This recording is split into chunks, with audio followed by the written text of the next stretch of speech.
Witajcie, drodzy widzowie, tu Piciu.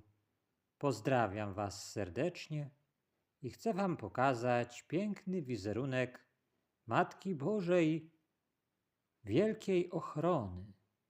Matka Boża Wielkiej Ochrony, która chroni nas wszystkich, tutaj jak pokazane jest na tym obrazie, na tym wizerunku, przedstawieniu, pod swój matczyny płaszcz. Matka Boża chroni nas pod swym matczynym płaszczem i prowadzi nas do Pana Jezusa.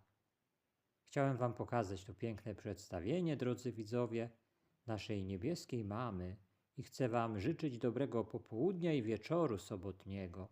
Bądźcie zawsze szczęśliwi, niech wszystkie Wasze marzenia zawsze się spełniają.